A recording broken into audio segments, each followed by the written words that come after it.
What do you mean by bioplastic park? ये क्या होती है, ये कौन सी प्रजाति है, कौन बताएगा? What is bioplastic park? एक बायो, दूसरा प्लास्टिक, तीसरा पार्क।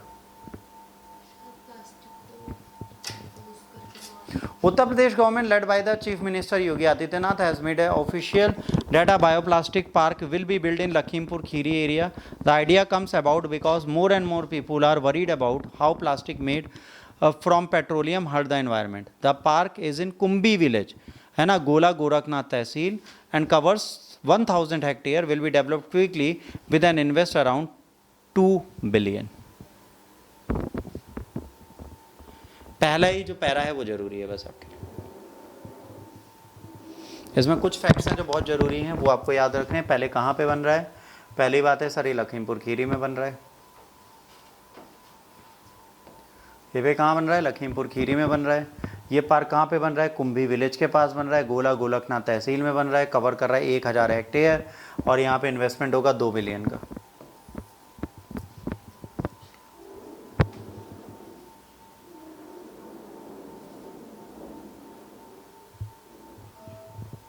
और इसको कौन देखेगा?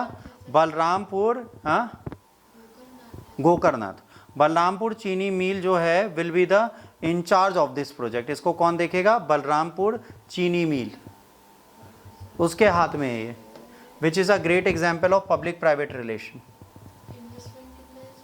2 बिलियन, अरे 200 करोड़ के आसपास बना। इसके बाद ये क्या है? यहाँ पर Uttar Pradesh expressways industrial development authority काम करेगी। इन्होंने कहा ये प्लानिंग के अकॉर्डिंग चले और टाइमली कंप्लीट हो जाए। तो बस इतनी चीजें इसके बारे में रटनी है आपको।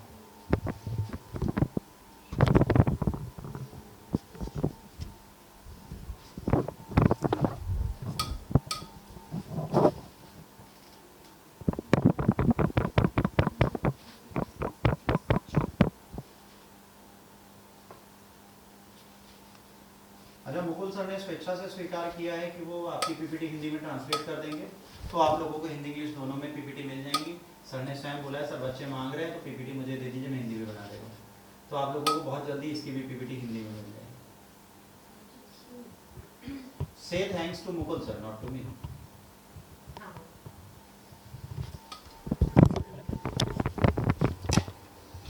हम क्या डिजर्व करते हैं वो तो हमें खुद नहीं पता। बताओ, हमारे पास आने वाले लोगों को हार्ट अटैक भी आने लगा है, सिर्फ एक बात बोल दो।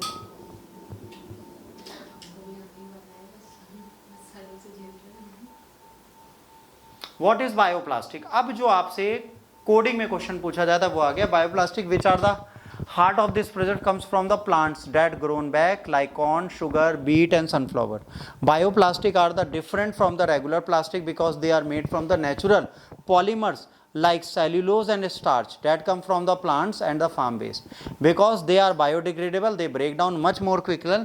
This makes them an environmentally friendly option of regular plastic that stay in the environment for 100 of years. बहुत अच्छी चीज है भाई, पर्यावरण फ्रेंडली बायोप्लास्टिक होती है। बायोप्लास्टिक जहां पे वर्ड आ गया वहां पे क्या हो गया? ऐसी प्लास्टिक जिसको डिग्रेड किया जा सके, जो जल्दी खत्म हो जाए, डिकम्पोज हो जाए, तो वो बांस से बनाओ, स्टार्च से बनाओ, प्लांट लीफ से बनाओ। ऐसी प्लास्टिक का प्रयोग करने के लिए उत्तर प्रदेश एक पूरा पार्क बना रहा है भाई। इससे बड़ा डेवलपमेंट तुमको क्या चाहिए? और आप कहते हो यूपी पीछे। UP is not way far behind.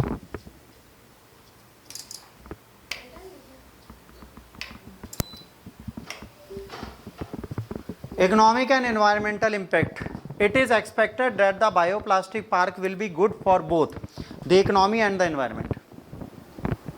The terms of the economy, it offers to create job which will help regional economy and blah blah blah blah blah.